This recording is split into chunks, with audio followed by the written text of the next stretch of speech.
Cyd chwarae dad ar Met, ond Jake Phillips yn dwy'n y bêl ar Garlam yn cadw'r bêl i fewn i hanner Met.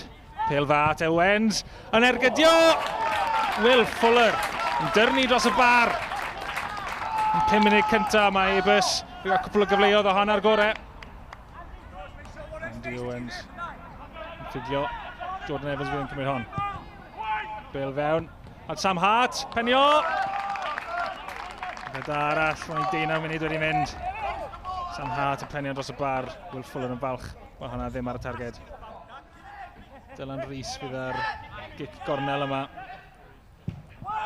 Chris Baker, sydd fewn i roed. Met, 5 munud ar 20 wedi mynd, yn agor y sgorio. Gic gornel wedi cael ei marfer sawl gwaith, mae rhaid. Chris Baker yn colli'r amddiffynwr yn ergydio. Dim gobeith o Dave Roberts.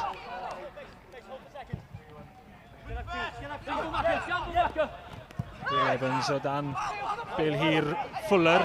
Flicio yma at McCarthy, mae'n croesian do fewn. Will Evans, Miles Davies. Flicio hwnna heibio'r postyn.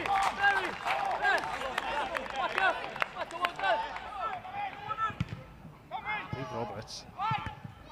Chwarae sgiliau gwych. Penio. Ond nawr, bydd angen fod yn wyliadwrus wrth i cael McCarthy. Ergydio, a mi oedd e yn barod. Jake Phillips ar tafliad hir. Andy Owens yn flicio.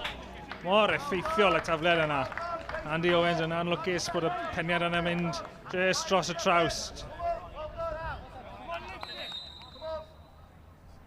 Cael McCarthy. Taro trawst. Will Evans fi'n meddwl da'r peniad.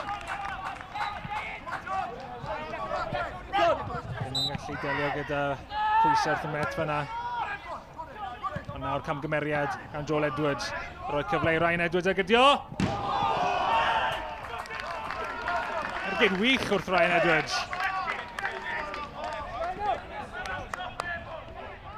Joel Edwards yn y dda i achub y Met fyna. Nawr mae Jordan Lamb yn gwrthymosod.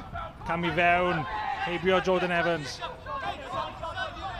Sa groesad fan hyn. Mae'n dal â Jordan Lamb. Yn tynnu ddyn ôl at Miles Davies. Arbediad gwych gan Roberts. Nawr mae'n Dion Phillips sy'n gosod ddyn ôl at Baker.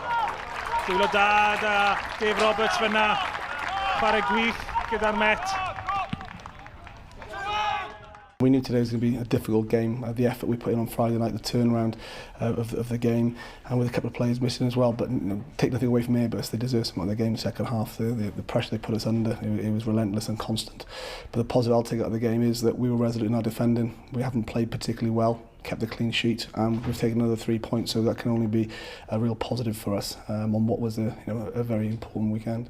No points, but again, I thought we were excellent. I think the last 3 games. Drew's weren't the other night, we thought half a performance, but I thought the Bala game and today I thought were excellent. I thought we've got no points, but we definitely deserve points on the board. So I'm still happy, yeah, happy. Fel oedd y Gwyneb dwi'n goch iawn, oedd hi'n heilog iawn, ond oedd hi'n diwrnod poeth, oedd hi'n anodd, ond ar diwedd y dydd, 3 pwynt sy'n bwysig.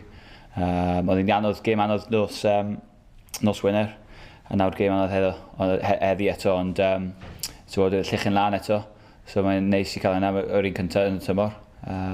So symud ymlaen i drwy newydd dydd Gwyner. So next weekend home against Caernarfon, I'm guessing they are the model for you as a team coming up from the league below. Yeah, I said that at the start of the season. They've been fantastic. You know, Sean's done really well there.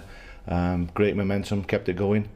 So it's going to be another tough game. We know that every game's tough, but after today's performance, like I said, the lads are downbeat because they haven't got the points on the board, but it's going to come.